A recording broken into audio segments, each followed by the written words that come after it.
A paz do Senhor Jesus, igreja. Que honra poder retornar a essa casa. Eu estou feliz demais, de verdade, de estar hoje aqui. Eu disse ao pastor Edilson, disse à pastora Mísia, vir aqui me faz bem para a saúde. De verdade, eu sou muito abençoada quando eu venho aqui. Eu quero glorificar a Deus porque eu me lembro que na primeira vez que nós estivemos aqui, o Senhor falou sobre algumas coisas das quais em curto tempo Ele já vem cumprindo. E uma delas, eu me lembro que naquela ocasião, estava me lembrando aqui agora no período do louvor, a gente falava algo sobre o aéreo e tal, e logo depois eu me lembro que a igreja teve alguma experiência com alguma aeronave, né? Eu não sei como está isso hoje, porque já passa algum tempo, mas eu estava ali dizendo, Jesus, realmente, como o Eduardo disse, aqui é tão longe, eu acho que dessa vez eu vou vir com uma fé dobrada para não falar sobre um aeroplano pequeno, mas o Senhor pode todas as coisas, né? A coisa assim grande, uma pista grande, alguma coisa, Jesus, para ser igual o Rio São Paulo, vim para Petrolina, vai ser igual o Rio São Paulo, que assim seja. E não estou dizendo que Deus está falando isso não, eu que estou falando o desejo do meu coração, porque tamanha é a vontade de estar com vocês em espaço mais curto possível de tempo. Vocês são felizes em habitar aqui nessa casa, em conhecerem esse lugar, em adorarem a Deus aqui. E como são felizes aqueles que entram por essas portas, viu? Muito obrigado pelo trabalho de vocês, pela vida de cada um dos irmãos. Vamos abrir as nossas Bíblias no Evangelho do Senhor Jesus, segundo escreveu Lucas. Glória a Deus. Obrigada, rapazes. Obrigada, meninas. Gente, vocês são extraordinários. Meu Deus do céu. Que vontade. Da próxima vez eu vou vir com uma mala maior. A vontade de enfiar todo mundo dentro de uma mala e levar vocês para onde eu for. Nosso Deus. Não tem teto que resista, irmãos. Não tem ambiente que fique estático. Da mesma forma, quando você tem um ministério de louvor, cuja a preocupação, ou melhor, a ocupação é trazer Deus para aquele ambiente em adoração. E aí se cumpre verdadeiramente o que disse Davi, Deus habita no meio dos... Então quando a gente chega, Deus já está, né? Então de verdade, Deus abençoe, glória a Deus. Gente, hoje eu vou pregar fazendo uso de muita fé. Fé e coragem, porque tem que ter coragem, irmão. Que palavra foi essa? Eu quase que pego a asa da pomba e vou para longe daqui. Eu digo, eles que se virem aí, não tenho condições de administrar isso não. Só que aí quando eu estava pensando nisso, ele disse, o ingresso da obediência está sempre pronto. Falei, tá bom, Jesus, antes de quebrar minha asa, vou ficar aqui mesmo. Que noite extraordinária. Noite de resposta. Glória a Deus, glória a Deus. Deus abençoe seu servo, pastor Eduardo, meu marido.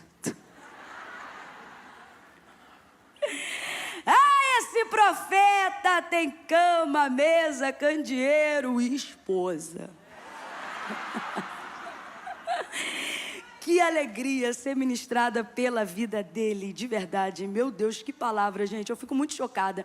Eu pareço redundante, mas é que eu não quero que as pessoas pensem que eu estou falando isso por ser meu marido. Como meu marido, ele poderia ter qualquer outra qualidade, assim como tem, para que eu ressaltasse publicamente elogiando, né? Como esposo, como qualquer outra coisa que ele fosse vocacionado a fazer, né? Pela pluralidade dos seus dons, dos talentos que Deus confiou. Mas não é por ser meu esposo. Eu fico pensando assim, Deus, o que eu ia fazer se eu conhecesse o pastor Eduardo numa versão que ele não fosse meu marido? Aí na minha mente eu fico assim, eu já ia ficar amiga da esposa dele, porque eu não ia poder perder a qualidade dele como ministro, como amigo, porque você fica com vontade de ter alguém assim perto, né? Eu tenho um pouco mais perto. Mas é porque de fato é um profeta. Deus abençoe de verdade. Que palavra. Glória a Deus. Lucas capítulo 5, quem achou, diga amém. O Senhor me visitou, Ele me fez voltar hoje. Me fez voltar hoje aqui a uma palavra. E Ele confirmou isso pela palavra que já foi pregada. E em obediência estamos aqui. Evangelho do Senhor Jesus, segundo escreveu Lucas capítulo 5. Essa água é minha? É? Ninguém bebeu. Tem certeza, né? Tá rolando uma pandemia aí, você tá sabendo, né?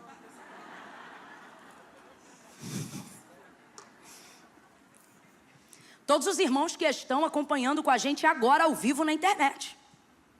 Deus abençoe a vida de vocês.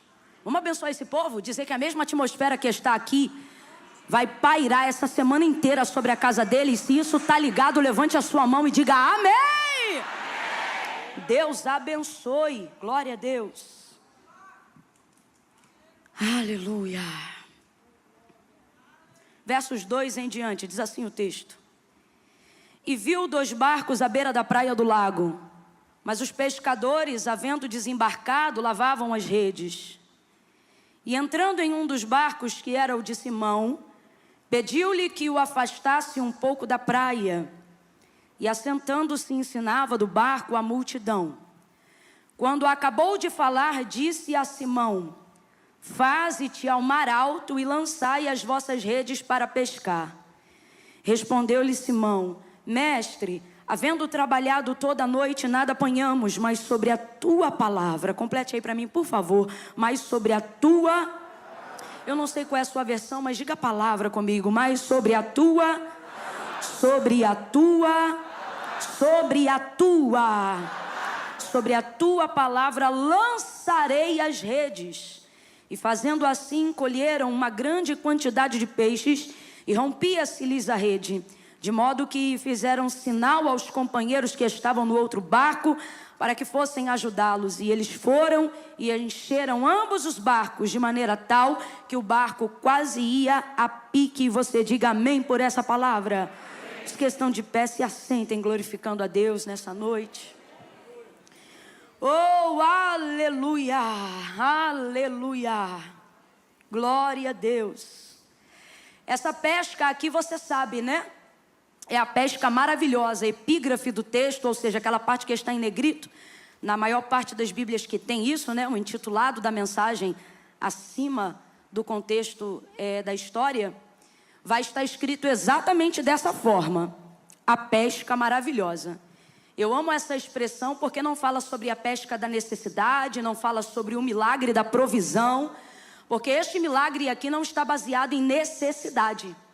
Diferente, por exemplo, de quando meditamos em Mateus 14 e percebemos ali a multiplicação de pães e peixes, sendo projetada por uma necessidade de fome do povo que já estava no deserto há algum tempo com Jesus ali. Necessidade essa que foi criada pela própria humanidade que estava ali presente, porque na verdade Jesus não programou ir para ali para fazer nenhuma cruzada evangelística naquele dia. Isso aconteceu logo depois da morte de João Batista, e ele foi ali para ficar sozinho, na verdade. Mas dada as devidas circunstâncias, ele realizou um milagre, porque para Jesus nenhum imprevisto se torna motivo para coisas ruins. Não, tudo absolutamente que acontece quando ele está no centro, por pior que pareça, torna-se motivo para maravilha, para o nome dele ser glorificado.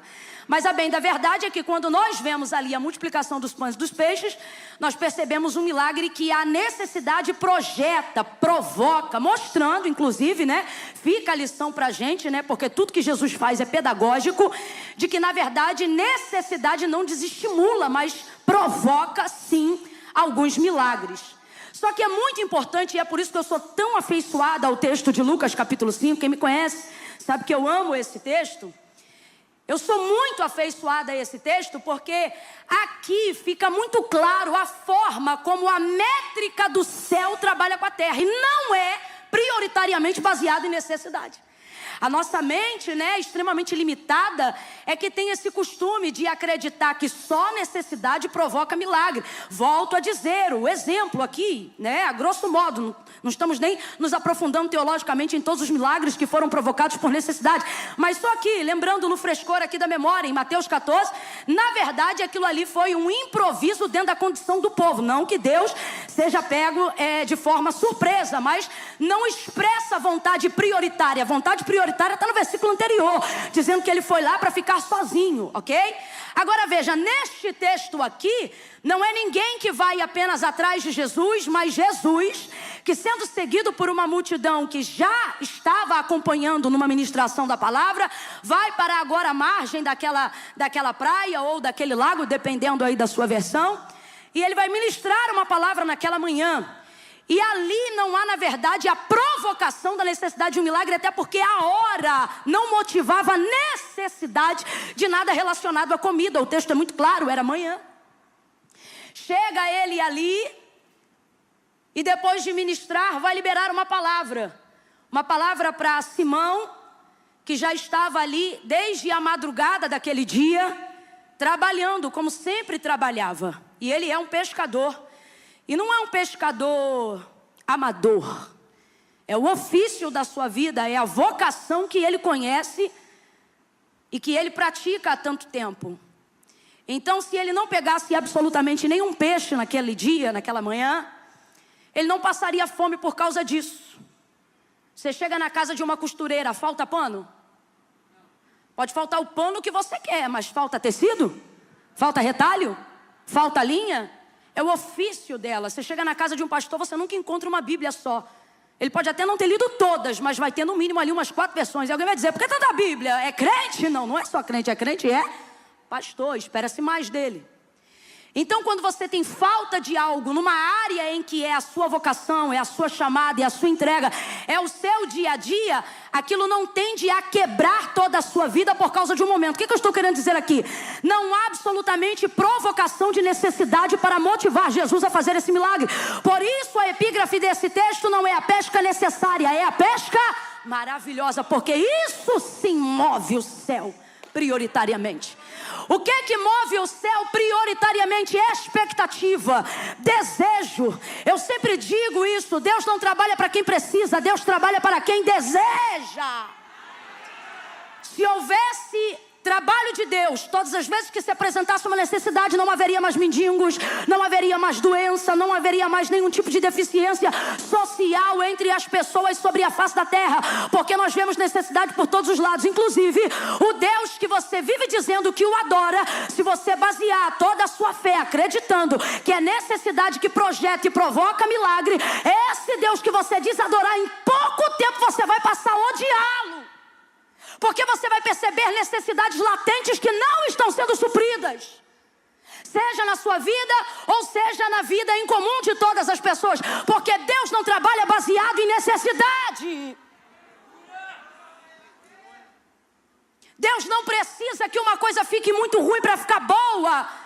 Uma coisa muito ruim não impede Deus de deixá-la muito boa. Mas Deus não precisa que ela fique muito ruim para que só então melhore.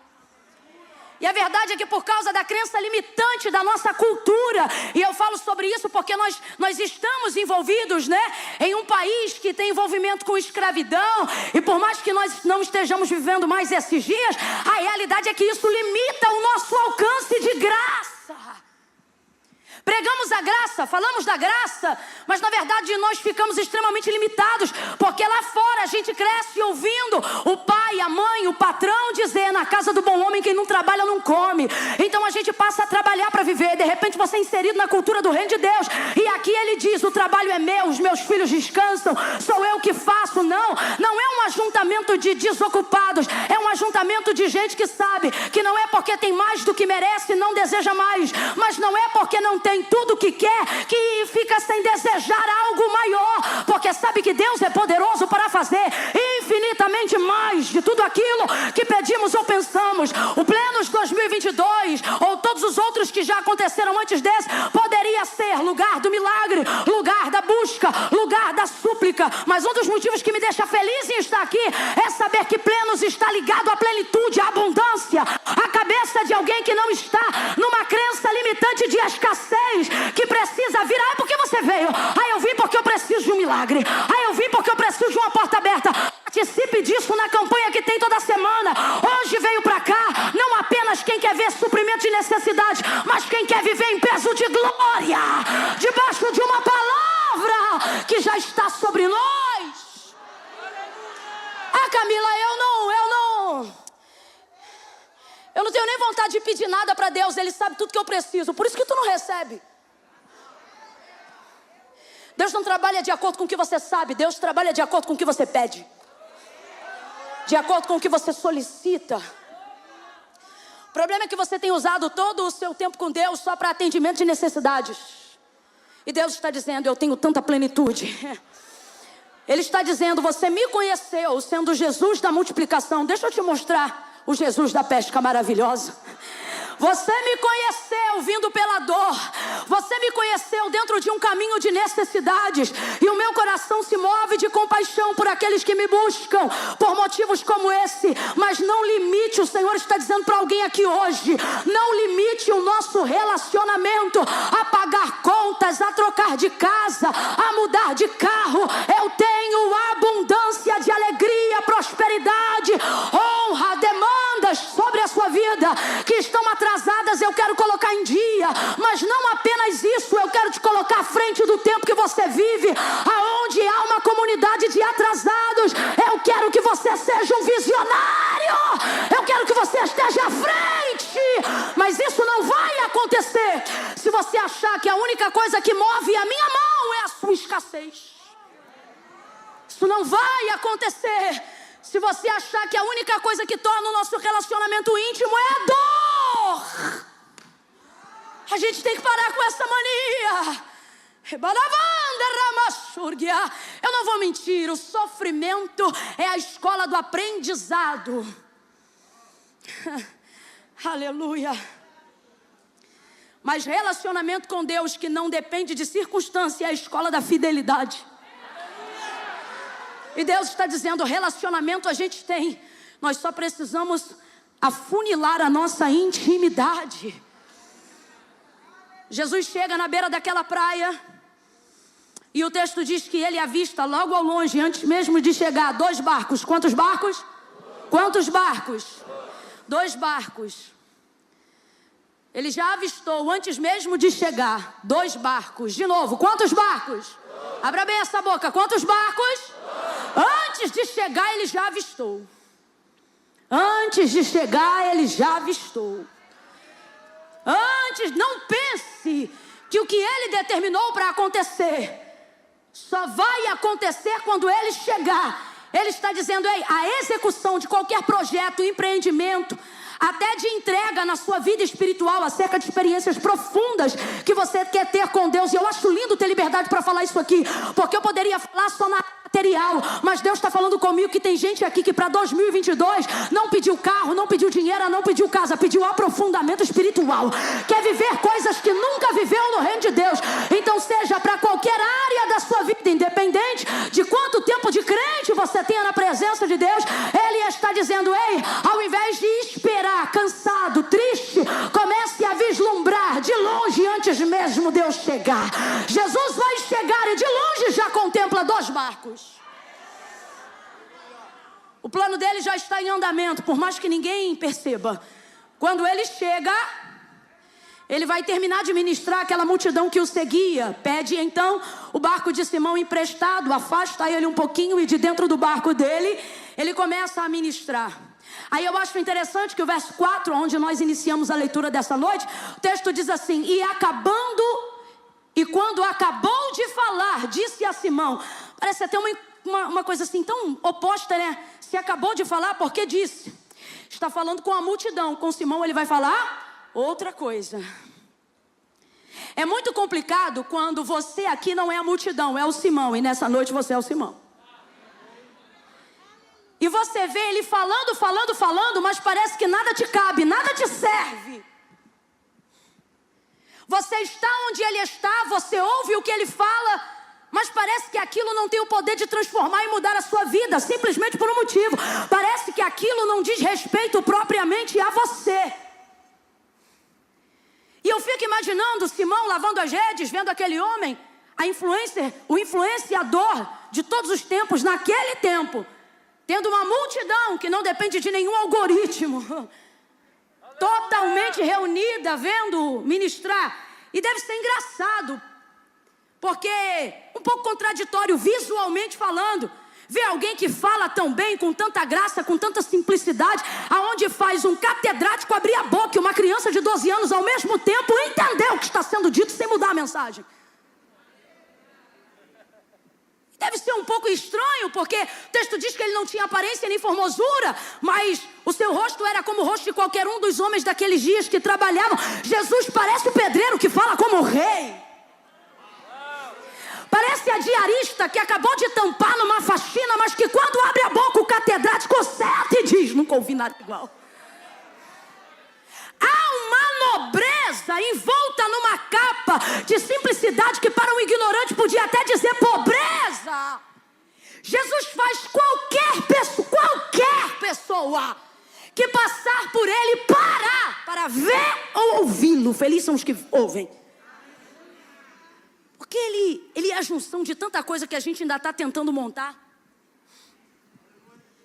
E eu imagino Pedro lavando e vendo aquelas pessoas admiradas, honrando, assentadas em silêncio. Mas para ele, efetivamente, parece que o que Jesus está dizendo para eles não muda o que aconteceu com ele, ou não dá esperança para o que vai acontecer agora. Aí o texto diz: e quando acabou de falar, disse a Simão, falou a todos, mas agora vai falar somente a ele, só a Simão. O Senhor está dizendo: eu nunca vou estar em um ambiente aonde, por mais que eu fale a todos, você perseverando nesse ambiente, eu não vou me dirigir a você. Oh, Jesus está aqui nessa noite. Jesus está aqui nesta noite. E Ele tem falado a todos nós. Mas pegue na mão de alguém aí agora e diga: Ele vai falar com você. O que é isso, Camila? Ele já tem falado comigo.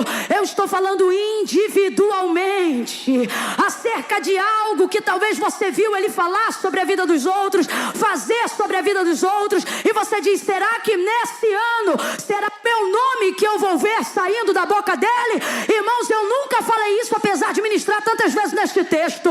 Mas hoje o Senhor me disse: diga a estes que estão presentes que o nome deles será mencionado na minha boca. O que é isso, Camila? Ele vai encontrar a individualidade da sua dor, da sua frustração, do ministério que Ele te confiou, do teu chamado, e Ele vai te responder sem que haja dúvidas.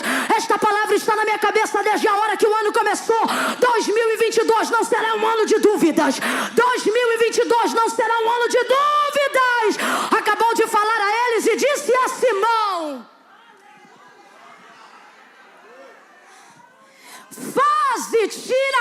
faze-te ao mar alto. Eu gosto dessa versão. Faze-te ao mar alto. Vamos falar a verdade? Jesus, consciente do que ele já havia feito durante aquela madrugada, qualquer pessoa dentro de uma conjugação normal, independente de idioma, é levado a, ao invés de dizer faze-te, dizer volta. Tanto é que tem uma série de outras versões aí que não está faze-te, está voltai.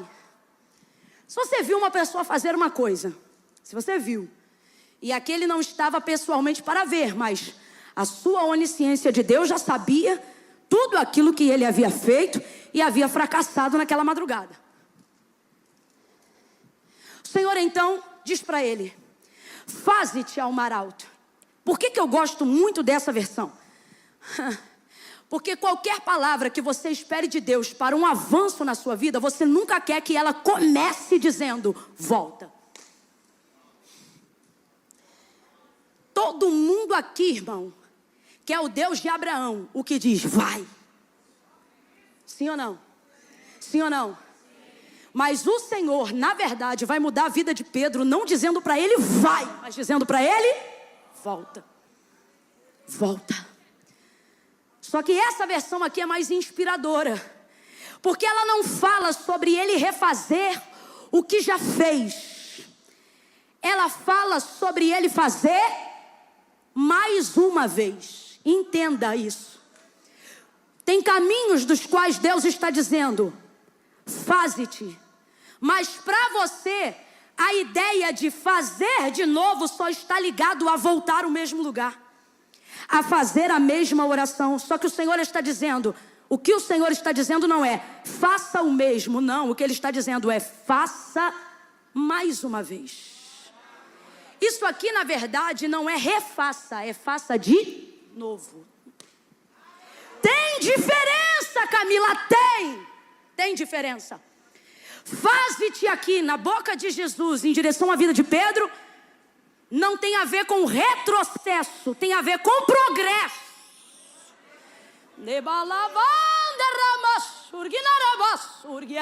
No mundo espiritual, Satanás diz assim para você: vai andar de ré, está voltando lá de novo, está visitando essas raízes de novo. No mundo espiritual da maldade há uma ameaça contra a sua vida, dizendo: não gaste tempo para fazer isso, não gaste tempo para dedicar isso. Você já tentou isso mais uma vez e não deu. Você já fez isso a noite toda e nada adiantou. Você orou a madrugada inteira, vai orar meio-dia de novo. Você fez campanha semana passada, vai fazer campanha de novo.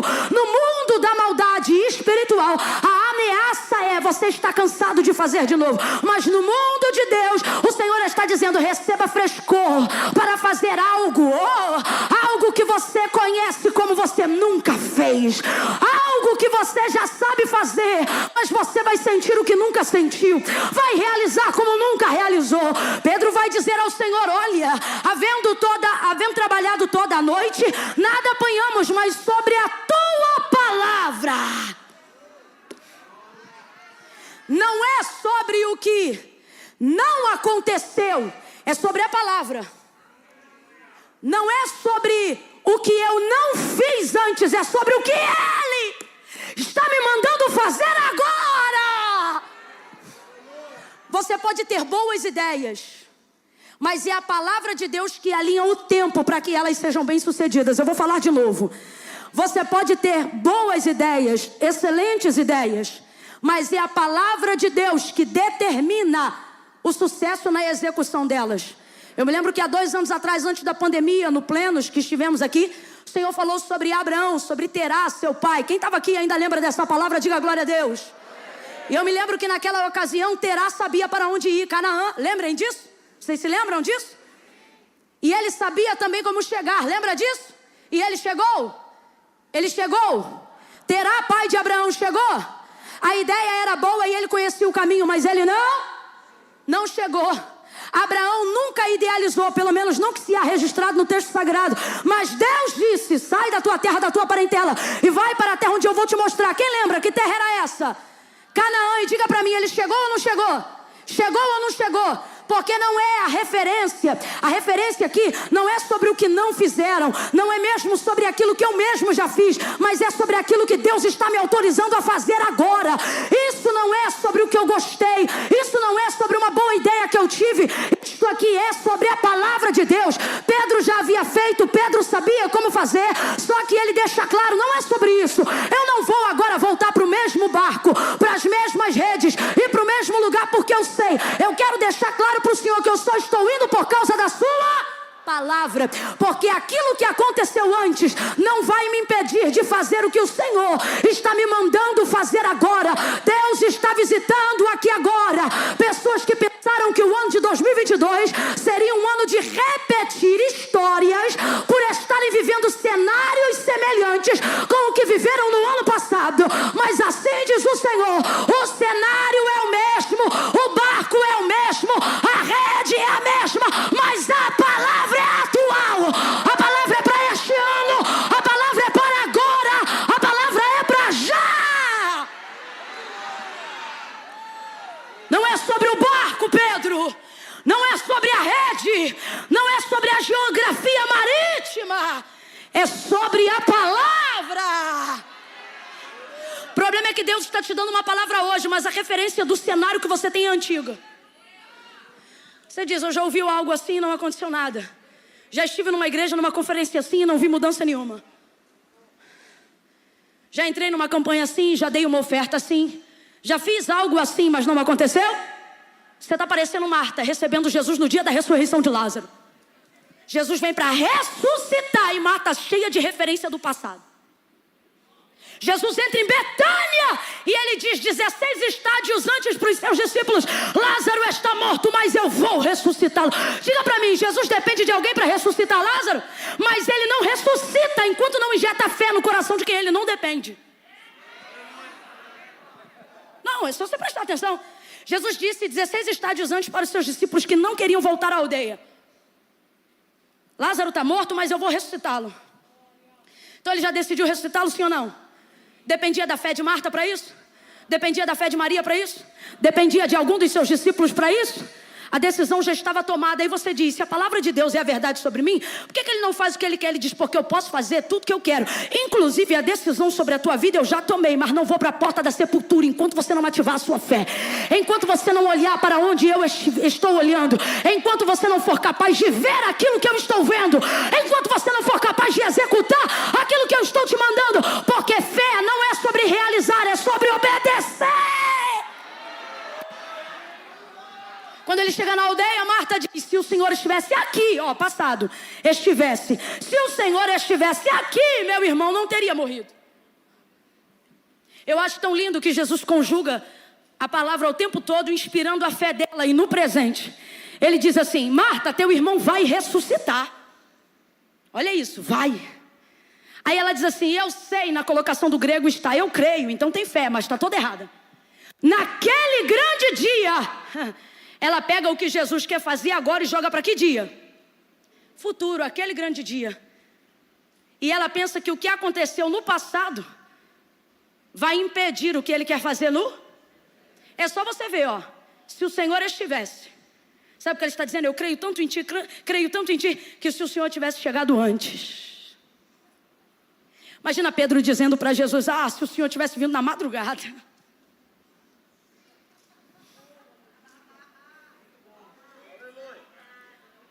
Antes, a gente só quer pegar referência do que aconteceu.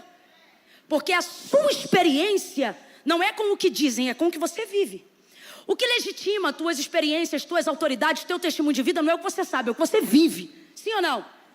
Só que você tem que viver a palavra. Para quê? Para quando a palavra de Deus for lançada, você viver ela no concreto e não no abstrato. Todas as vezes que o Senhor manda uma palavra atual, verdadeira, concreta para o nosso presente, a gente lança ela para referência do passado. Olha Marta, se o Senhor estivesse aqui, meu irmão não teria morrido. Passado, aí ele diz para motivar a fé dela, teu irmão vai ressuscitar. Eu sei, naquele grande dia, ela atravessa o presente e vai direto para o futuro. Aí Jesus olha para ela e diz, Marta, eu sou, oh, aleluia. Ele não diz eu fui, ele não diz eu serei. E se ele quisesse respeitar a referência de passado, ou se ele quisesse legitimar-se pelo futuro, ele é a única pessoa na humanidade, seja no céu ou na terra, que tem poder de fazer isso. Ele poderia dizer, eu fui, baseado no fato de que já era, desde antes que houvesse dia e já existia.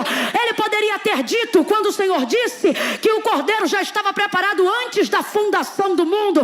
Então se ele quisesse, ele poderia dizer, eu fui, como quem já foi e é a ressurreição e a vida. Se ele quisesse, também poderia dizer, baseado no futuro, eu serei, como obra do Calvário, em João 19. Mas não, ele sabe que o passado não muda a vida de Marta. Ele sabe que o futuro não muda a vida de Marta. Ele sabe que o que muda a vida de Marta é o quê? É o presente. Então ele não diz eu fui para ostentar a eternidade. Também não diz eu serei para ostentar a eternidade. Ele olha e ele diz eu sou. Eu sou é conjugação do tempo presente. O eu sou aqui é Êxodo 3. Eu sou o que você precisar que eu seja. Nem no passado nem no futuro. Eu sou o que você precisar que eu seja. Na hora que você precisar que eu seja. Eu sou água que sai da rocha. Eu sou maná que vem do céu. Eu sou sapato que não acaba enquanto você caminha. Eu sou roupa que não esgota. Eu sou presente. Catuca quem está do teu lado e grita para ele assim, Emanuel. Diga, Emanuel. Deus conosco aqui agora. Presente. Eu sou. Sabe o que ele está dizendo? Marta, nada do que aconteceu ou deixou de acontecer no passado vai impedir o que eu estou para fazer agora. Abre a boca. Agora. Vamos deixar internacional. Olha para o teu irmão e diz now. Não é não, é now. Agora.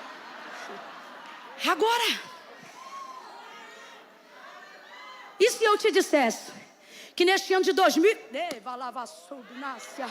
Se eu te dissesse que nesse ano de 2022 é você que está jogando para 2023, coisa que Deus está dizendo, eu quero é esse ano, eu quero é esse.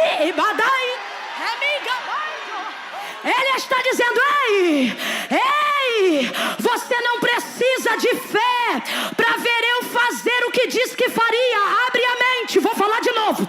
Você não precisa de fé para ver o que eu disse que faria. Sabe por quê? Eu disse que faria pelo meu poder. Eu disse que faria pela minha palavra. Se isso é verdade, porque o Senhor ainda não fez? Porque eu não preciso da sua fé para fazer nada. Mas se eu fosse você, eu tinha fé, Marta. Por quê? Porque o que eu disse que ia fazer, não vou fazer baseado na sua fé, vou fazer baseado na minha palavra. Então faz logo, Senhor. Não, é por isso que você não precisa de fé para ver Deus fazer. Você precisa de fé para receber o que já está feito. No mundo espiritual já está feito, o plano já está feito e está executado. Quem entende isso, reage agora diante dessa palavra. Pega o que é teu, pega a tua palavra, pega as promessas, tome posse do que Ele já disse. Isso aqui é para quem crê. Quem não crê, coma menos. Sacode alguém e diga: é esse ano, é esse ano, é esse ano, é esse ano. Vai ter salvação esse ano, cura esse ano, batismo esse ano, renovo esse ano, mudança de ciclo esse ano, libertação esse ano, restauração esse ano.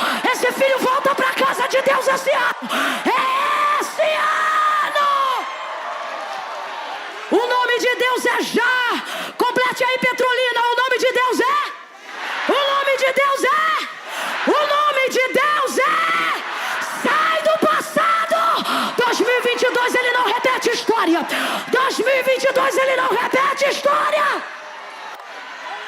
Mas por que não está acontecendo? Porque está repetindo o cenário. Aí a tua referência do cenário te dificulta entender uma nova história. Mesma rede, mesmo barco, mesma praia.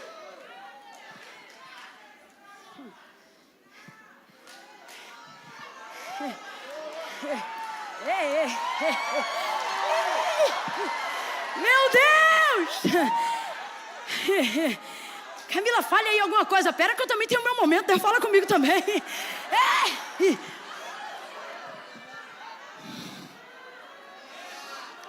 Eu acho tão lindo, porque ele não coloca expectativa onde ele não tem. O que pega literalmente o peixe? Qual é o instrumento? Qual é o instrumento? A rede. O que faz ele de verdade trafegar sobre as águas? Qual é o instrumento? Ele sabe usar os dois.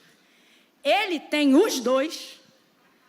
É muito difícil ter expectativa nova quando Deus só te deixa com os instrumentos velhos.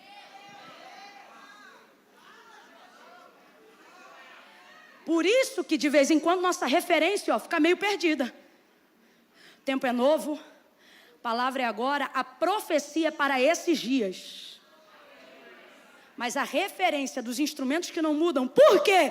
A igreja é a mesma, pastor é o mesmo. Alguém diz assim, o púlpito até mudou, mas é a mesma. E no caso aqui de vocês, privilégio, né? Glória a Deus. Aqui eu me lembro de Daniel, quando o rei mandou chamar, e a primeira pergunta que fez a ele é: és tu aquele Daniel?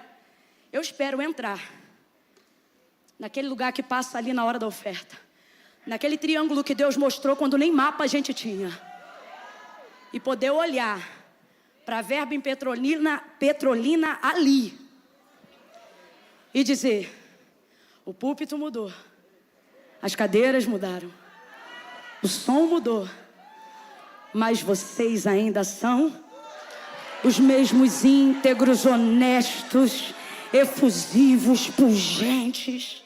Por quê? Porque aquilo que a gente é não pode estar baseado naquilo que a gente tem.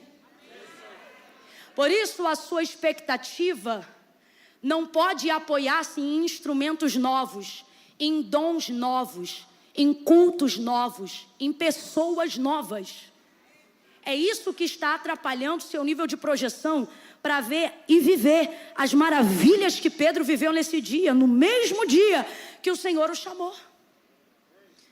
Pare de se debruçar sobre as circunstâncias.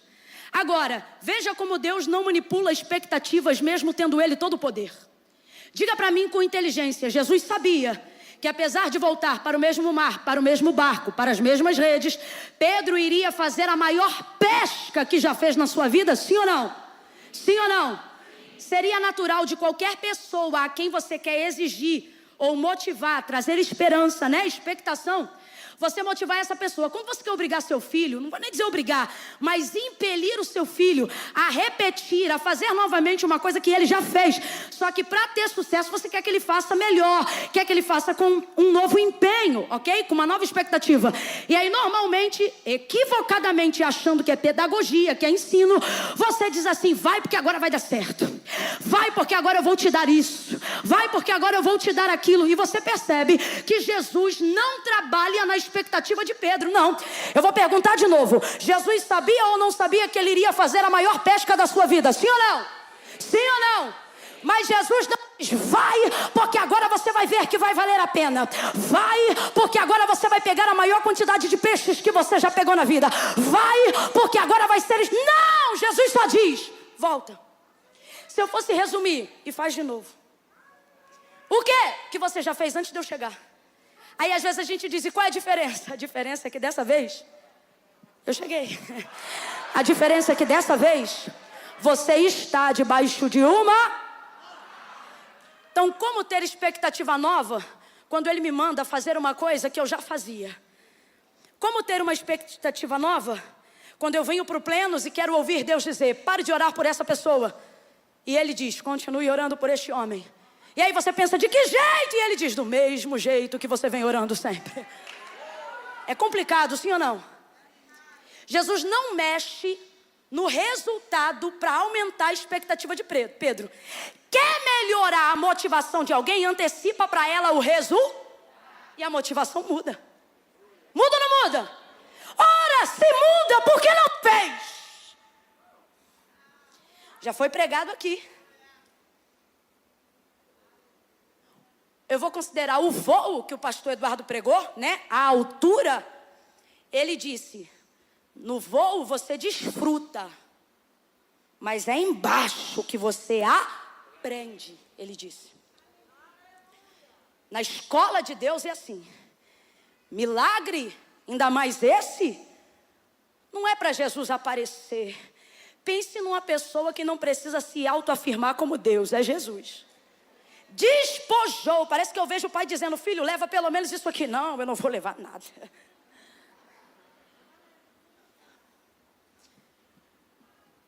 Jesus diz, volta, lança de novo. Ele volta e não é à toa que Pedro é Pedro. Porque ele era alguém que estava preparado para ser o primeiro. Ele é alguém que desde o dia em que foi chamado, tem algo que não pode faltar a nenhum líder que Deus chama. E eu quero aqui dizer que eu não estou falando apenas de pastores ou ministros. Pai é líder, mãe é líder. Deus te chamou para liderar qualquer área da sua vida. Não existe aqui ninguém sem propósito. Antes de nascer no ventre da sua mãe, você nasceu no pensamento de Deus. Está escrito isso na Bíblia. Então veja, Deus não dá a ele o resultado porque Deus não quer que a sua motivação seja o resultado. Porque se você antecipar para alguém aqui o resultado, a motivação dessa pessoa muda, seja para esperar, seja para apanhar. Muda ou não muda? Muda ou não muda? Eu falo para você ficar segurando aquele saxofone ali na mão direita o culto inteiro, um exemplo. Fala, ó, você vai vir aqui e vai ficar segurando isso aí, ó, desde a hora de começar. Em 6 horas você levanta, só quando o culto terminar. Lá para 00:30 você abaixa de novo. Para que nem eu estou tão crente assim. Você abaixa de novo. Se a pessoa for um pouco modesta, minimamente ela vai dizer, mas por quê? Não, eu não vou te contar o porquê. Já é estranho. Fazer sem saber o porquê. Segunda coisa, se ela for um pouco mais dinâmica, ela vai dizer, e eu vou ganhar o quê? Imagine eu dizendo, eu não vou te dizer o que você vai ganhar, eu só estou te mandando. Isso interfere na nossa motivação em segurar, sim ou não? Sim ou não? Olha o que Jesus está dizendo. Eu quero que você faça o que você sempre fez.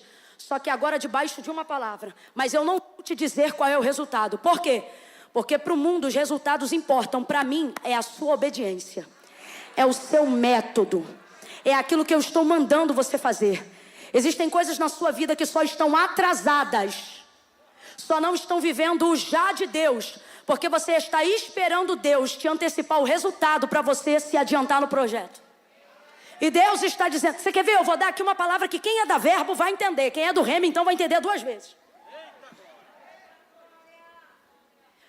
Dentro de uma atmosfera profética, nem sempre Deus te antecipa a profecia. Só o nome ou a pessoa. Às vezes num culto glorioso como esse, chega alguém que tu nunca viu. O teu olho bate nessa pessoa e Deus já disse quem é.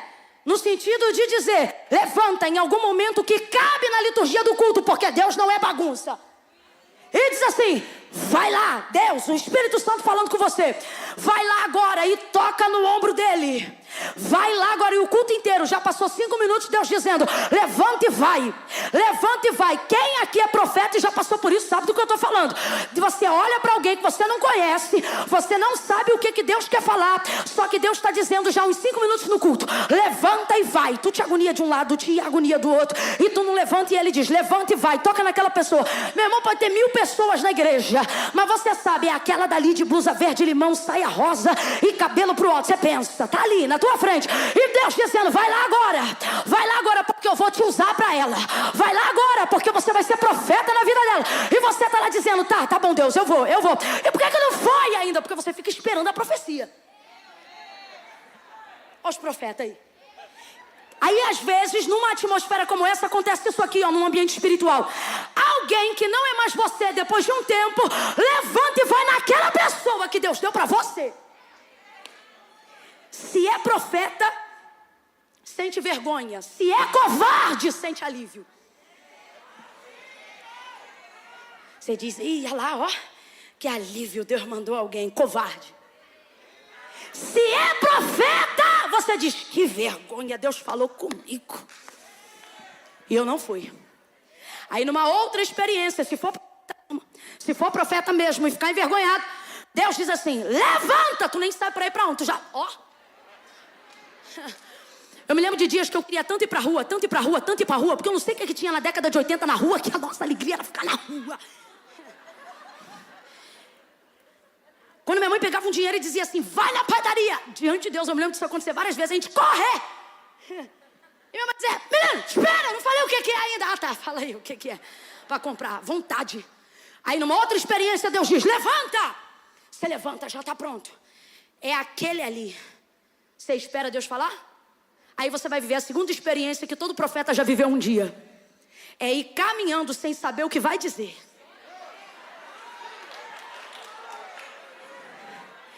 É impor as mãos sobre alguém. Começar falando um início que às vezes você nem sabe qual vai ser o final. Mas só enquanto está ali, na primeira pessoa, Deus vai te entregando, vai te entregando, vai te entregando. E sem que haja um relógio, sem que haja alguém te catucando, sem que haja alguém dizendo, acabou. Você sabe exatamente a hora que acabou. Você fecha a boca, volta para o teu lugar. E depois o testemunho daquilo vem. E você não se sente um máximo, você fica temeroso. Mas tem certeza, fiz o que Deus mandou. Camila, eu não estou entendendo, vai entender agora. Você diz assim, Deus me entrega as profecias, Deus me entrega a palavra, Deus me motiva para esse ano, Deus me motiva para essa noite, Deus me motiva para esse dia. A sua oração pode ser até sincera, só que Deus quer trafegar com você num ambiente de maturidade que não cabe mais velo seco, velo molhado. Sai de Gideão, você está na ministração do evangelho, da graça de Deus, e Deus te trouxe aqui para te dizer, ei, neste tempo da sua vida, cabe a você fazer o que você já sabe que tem que fazer. Deus está falando bem abertamente com alguém aqui agora. Porque eu não vou dizer que Deus está falando rasgado, mas eu falo rasgado. Deus está dizendo para alguém aqui, eu não tenho que ficar te motivando a orar, não. A vida que você tem comigo já não cabe mais eu ter que ficar tacando lenha na tua fogueira, não. Ai, mas é que eu estou sem vontade de orar. Ore sem vontade. Mesmo barco, mesmo mar, mesmas redes, mas agora debaixo de uma palavra. Ele vai lá e faz isso. Eu achei tão interessante, e eu retorno para fechar o verso 4, quando diz acerca da multidão. Quando acabou de falar, disse a Simão. Deus disse assim para mim enquanto eu lia, para mim, mas eu vou compartilhar com vocês. Ele disse assim para mim: vocês acham que eu só estou fazendo quando eu estou falando, e na verdade é quando eu paro de falar que eu começo a fazer. Por que a gente é muito mais crente antes de ter tantos testemunhos? Lembra da tua motivação inicial quando você encontrou a Deus lá no início da tua caminhada? Traz a tua memória aí agora. Fala sério. Parecia que tu era mais crente. Sim ou não? Fica com vergonha não. Sentia de um jeito, pulava de um jeito, fazia tudo de um jeito, que hoje você pensa duas vezes. Mas isso não tem a ver com o fato de Deus ter mudado, porque Ele não muda. E nem tem a ver com o fato de achar que a sua mudança foi para o erro. Não, você amadureceu, menino.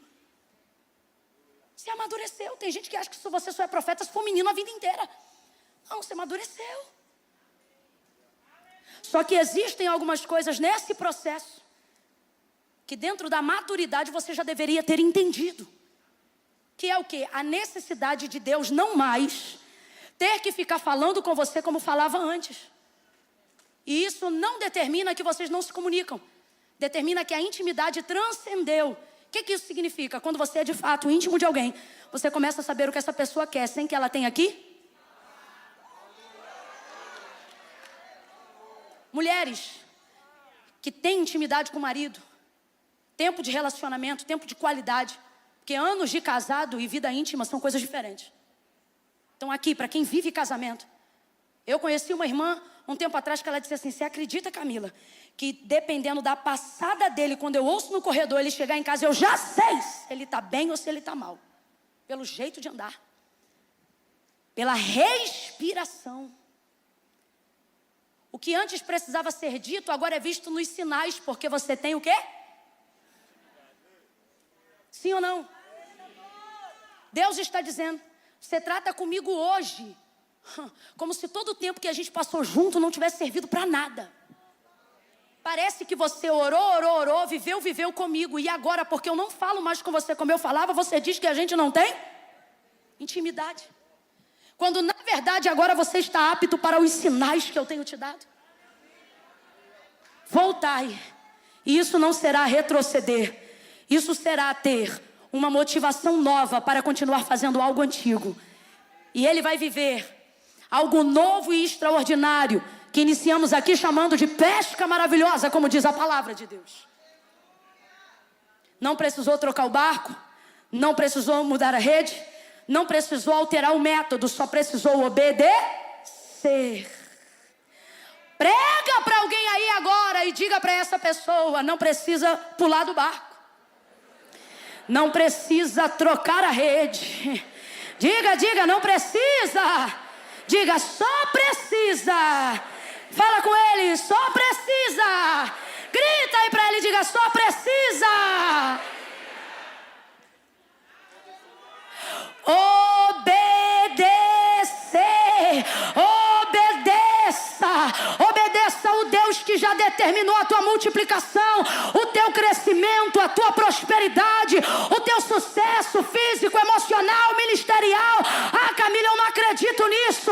Então que não seja de acordo com a sua fé, que seja de acordo com a minha, porque eu vim aqui para crer e ministrar. Nenhum Deus que não depende que você fique muito ruim para começar a ficar bom. Ele te trouxe hoje aqui para te dizer: ei, muito além e acima das suas necessidades, a nossa relação vai entrar num campo aonde você não precisa estar tão mal para ficar muito bem, e isso vai te levar a um nível de obediência onde você não vai precisar ficar perguntando toda hora e pedindo Deus para falar toda hora. Você vai obedecer. Camila, como é que eu faço isso hoje? Você vai trazer à tua memória agora as palavras que Deus já disse ao seu respeito. Vai se comportar com Deus como Deus se comportava com seus amigos. Acerca de Moisés, Abraão, Daniel, Jó, como diz Isaías, que não falavam para ele o que queriam, mas colocavam diante dele a palavra que um dia receberam dele, orando e dizendo: porque tu disseste. Então Então eles não diziam, eu sinto, eu quero. Eles diziam, eu só estou falando isso porque tu disseste. Pedro disse, sobre a tua palavra. Deixa eu falar um negócio sobre fé. A gente foi levado a entender que se tal coisa não recebeu na tua vida, não aconteceu na tua vida, é porque você não teve fé para receber. E sim, é verdade, mas não é somente essa a verdade. 2 Reis, capítulo 2, verso 4, responda para mim. Quando aquela mulher que não tinha filhos, porque o marido era avançado em idade, e Eliseu disse para ela, tu conceberás e darás à luz a um filho. Quem lembra o que ela disse? Ela disse amém ou ela gritou bem alto? Não, meu Senhor. Mila, como é que você sabe que ela gritou? Tem ponto de exclamação no texto. Eu era boa de gramática e fiz interpretação de texto. Não! Não, meu Senhor, homem de Deus, não mintas a tua serva. Então responde para mim com inteligência, ela creu? Tinha fé ali na profecia? Ou na palavra que Eliseu acabou de liberar sobre ela? Tinha fé ali? Nela tinha fé? Mas diga para mim, cabo de um ano o texto disse que a mulher concebeu e deu à luz a um filho. Então diga aí, recebeu ou não recebeu? Recebeu ou não recebeu? Mas responda, sem medo, creu? Creu? Mas recebeu ou não recebeu? Recebeu ou não recebeu? Como é que recebeu? Se ao invés de manifestar fé, manifestou incredulidade, manifestou amargura, manifestou tristeza, manifestou quase que quebra de aliança. Achou que o homem que era profeta, inclusive, estava fazendo uso de mentira. Como que recebeu? Porque nem tudo que Deus usa alguém para liberar sobre a sua vida conta com a sua fé. E vou dizer mais, se o profeta for inteligente, ele não vem para o culto contando com tua fé, porque ele não te conhece. Você imagina se o sucesso do ministério de qualquer pastor, de qualquer igreja, de qualquer mãe e pai que ora pela libertação de um filho, dependesse da fé do filho para receber. Um filho que não quer ser crente, um marido que não quer se converter, uma mulher que não quer mudar o desvio de conduta dentro do casamento. Imagine o intercessor contando com a fé de quem ele ora. Esse milagre ia acontecer? Mas por que ainda assim ele acontece? Porque nem todo milagre conta com a fé de quem pede para receber. Muitas vezes o milagre conta com a fé de quem está autorizado para profetizar. Quando ele disse, neste tempo determinado, sabe o que ele está dizendo? Cabo de um ano, tu conceberás e darás à luz a um filho. Crendo ou não crendo, quando deu um ano, o moleque chegou. Camila, eu não estou entendendo, vai entender agora. Eu não saí da onde saí, vem como a minha outra parte, para vir aqui no Plenos dizer, creia para receber. Você acha que eu vou sair de casa 1h40 da manhã, chegar hoje aqui no horário do almoço, pregar, sair daqui no horário do voo 3 e pouca da manhã, contando com a tua fé? Leva a mão não, irmão. Nunca te vi direito. O que estabelece o sucesso do ministério de que Deus entregou a alguém não é a fé que você coloca em mim, é a fé que eu já coloquei em Deus. Então eu vim aqui profetizar, eu vim aqui liberar. Ei, volte ao mar alto, lance a rede e pode fazer uso da minha fé. Ministério de louvor, sobe correndo. Olha para quem está do teu lado e diga, volta, volta, volta logo, volta logo, obedece logo, desce logo, jejua logo, busca logo, entrega logo. Meu Deus! Camila, mas eu não vim no Plenos para ouvir volta. Eu vim para ouvir vai.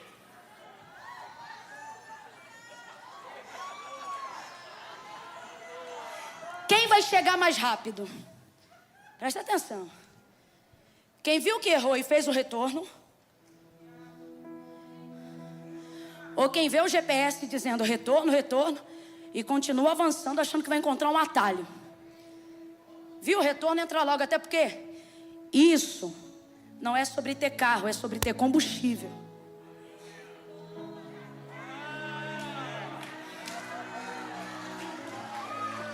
Ele vai lá e ele lança a rede.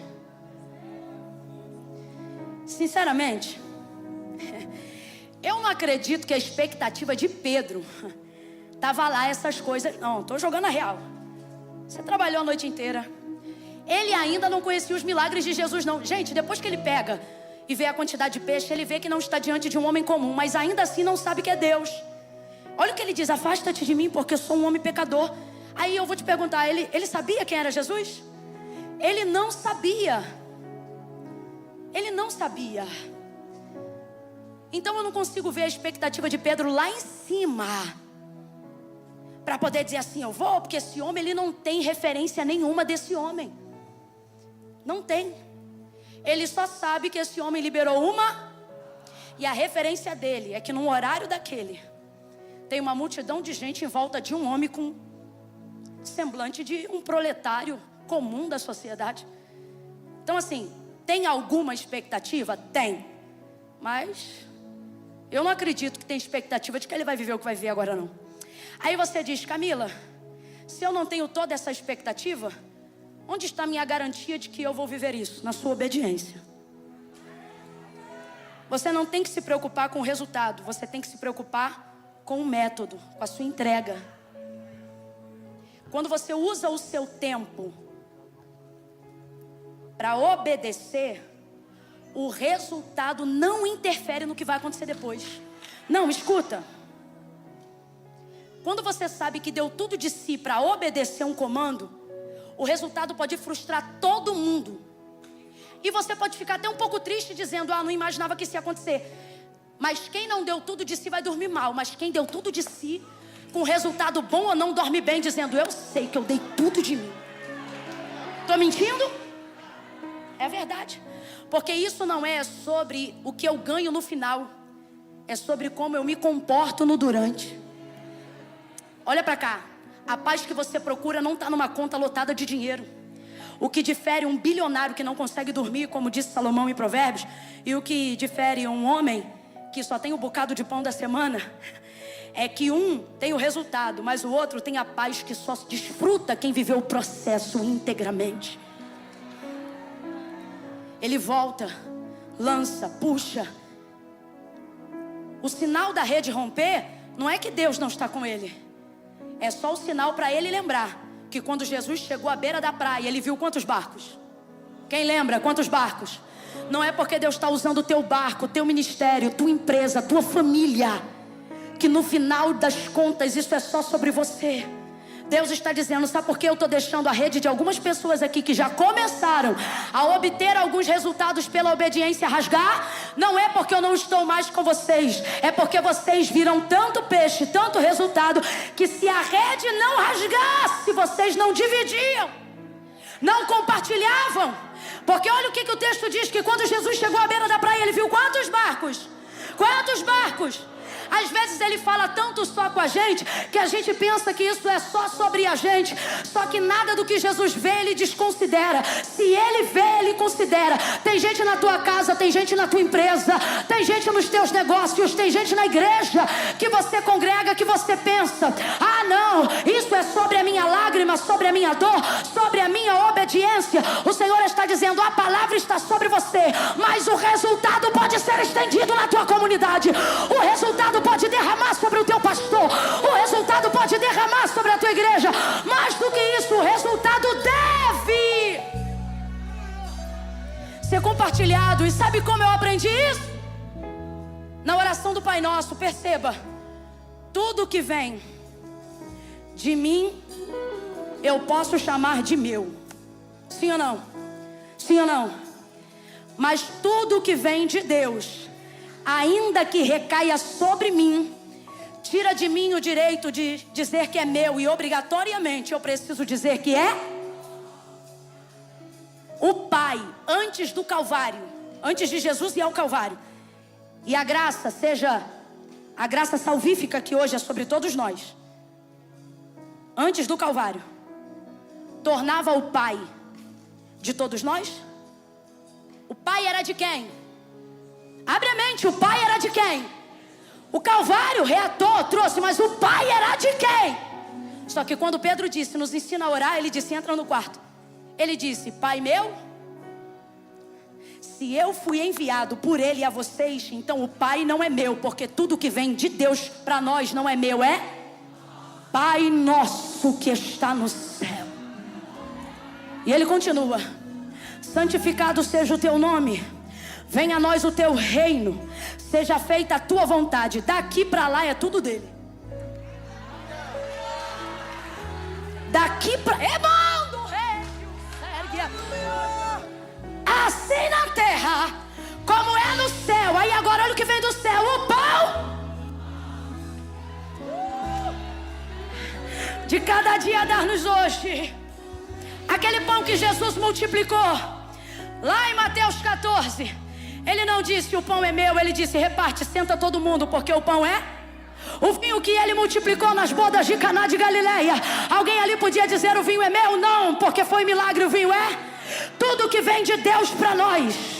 Tira de nós o direito de chamar de meu, passa a nos dar autoridade para chamar de nosso.